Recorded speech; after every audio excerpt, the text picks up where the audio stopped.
सो hello guys, इस video में हम क्लास 11th का chapter 8 cell the unit of life पढ़ने जा रहे हैं। तो जो इसका पहला पैराग्राफ है इसमें कुछ खास दिया नहीं हुआ, अगर आपने पढ़ना है तो आप पढ़ सकते हो। तो हम अगले पैराग्राफ से शुरू करते हैं। तो उसमें लिखा हुआ है कि all organisms are composed of cell. अगर आपने लिविंग वर्ल्ड चैप्टर पढ़ा हुआ है तो उसमें एक लाइन आती है कि cellular organisation is the defining feature of a living organism. इसका मतलब ये हुआ कि हर एक जो ऑर्गेनिज्म लिविंग है वो सेल का बना होना ज़रूरी है। तो ये इस लाइन में हमें ये बताया गया। उसके बाद दो टाइप्स के ऑर्गेनिज्म हो सकते हैं, या तो वो यूनिसेलुलर होगा या मल्टी सेलुलर। यूनिसेलुलर वो होगा जो एक ही सेल से बना हुआ है, और मल्टी सेलुलर वो होगा जो एक से ज़्यादा सेल से बना हुआ है। उसके बाद अगले टॉपिक में हमसे पूछा what is a cell. So cell की सबसे बेसिक डेफिनेशन है कि cell is the fundamental structural and the functional unit of all living organism. अब फंडामेंटल क्यों है स्ट्रक्चर? अगर हम सेल को देखें तो anything less than a complete cell does not ensure independent living. मतलब कि एक सेल ही वो सबसे छोटा स्ट्रक्चर है जिसके अंदर कैपेबिलिटी है कि वो इंडिपेंडेंटली एग्जिस्ट कर सके, इसलिए वो फंडामेंटल स्ट्रक्चरल और functional unit of living organism है।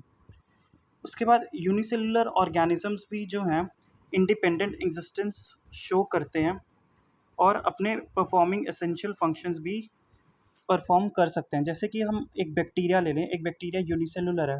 एक बैक्टीरिया भी अपने सारे प्रोसेसेस करते हैं, जैसे रेस्पिरेशन वो कर सकता है, एक्सक्रीशन में कर सकता है। तो एक सिंगल सेल भी वो कैपेबल है वो सारे फंक्शंस परफॉर्म करने के लिए जो एक मल्टी सेलुलर ऑर्गेनिज्म कर सकता है।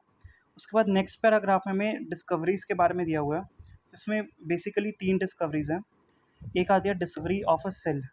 सो डिस्कवरी ऑफ अ सेल की थी रॉबर्ट हुक ने, बट उन्होंने जो सेल डिस्कवर किया था वो एक डेड सेल था, कॉर्क का। अब सेकंड डिस्कवरी आती है discovery of a living cell. तो वो हुई थी एंटोन वॉन ल्यूवेनहुक ने, सबसे पहले डिस्क्राइब्ड अ लिविंग सेल। उसके बाद आते हैं रॉबर्ट ब्राउन। रॉबर्ट ब्राउन ने डिस्कवर किया था सेल का न्यूक्लियस। तो ये मेजर डिस्कवरीज हैं। उसके बाद जो हमने सेल का स्ट्रक्चर कैसे पढ़ा वो हुआ था इलेक्ट्रॉन माइक्रोस्कोप की वजह से। इलेक्ट्रॉन माइक्रोस्कोप ने हमें उसकी डिटेल्स को, उसके स्ट्रक्चर की डिटेल्स को पढ़ने में मदद की, यही बताया गया है इसमें। उसके बाद अगले पैराग्राफ में आती है अपनी सेल थ्योरी। सो सेल थ्योरी में बेसिकली 3 चीज़ें हमें ज़रूरी पता होनी चाहिए। एक तो नेम ऑफ द डिस्कवरर, कि जिसने सेल थ्योरी दी थी, और उन्होंने डिस्कवरी में अपनी स्टेटमेंट्स क्या कही और उनका प्रोफेशन क्या था।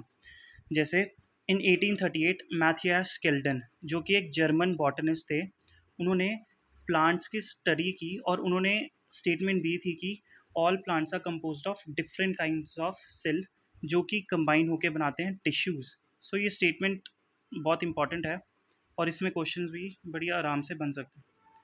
उसके बाद अगले पेज पे हमें दिया हुआ है थियोडोर श्क्वान के बारे में, जिन्होंने भी सेल थ्योरी में अपनी कंट्रीब्यूशन दी थी।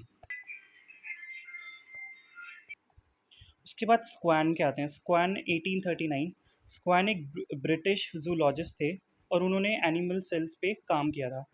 तो उन्होंने देखा कि जो सेल्स, एनिमल सेल्स होते हैं, उनकी एक थिन आउटर लेयर होती है which is known as plasma membrane. उन्होंने प्लांट्स पे भी काम किया और उन्होंने कहा कि प्लांट्स में एक सेल वॉल होती है जो कि unique to the plant cells है। उसके बाद से उन्होंने, स्क्वान और स्केल्डन ने 2 पोस्टुलेट्स हमारी एनसीईआरटी में दी हुई हैं जो कि सेल थ्योरी के हैं। तो ये दोनों पोस्टुलेट्स बहुत इंपॉर्टेंट है। तो फर्स्ट पोस्टुलेट है कि all living organisms are composed of cells and products of cells, कि सारे ऑर्गेनिजम्स हैं वो सेल के बने होते हैं या फिर बहुत सारे सेल से मिलकर बने होते हैं। उसके बाद दूसरा पोस्टुलेट आता है all cells arise from the pre existing cells. अब जो ये वाली स्टेटमेंट है, ये सेकंड स्टेटमेंट स्केल्डन और स्क्वान की नहीं है, ये स्टेटमेंट थी रुडोल्फ वर्चाउ। इन्होंने बताया था कि जो सेल्स होते हैं वो अराइज, न्यू सेल्स अराइज कैसे होते हैं। तो उन्होंने कहा था कि new sales arise from the pre existing sales, और उसका ये एक और बताने के लिए उन्होंने इसको कहा था ओमनिस सेलुला ई सेलुला। So basically this was the cell theory. from NCERT.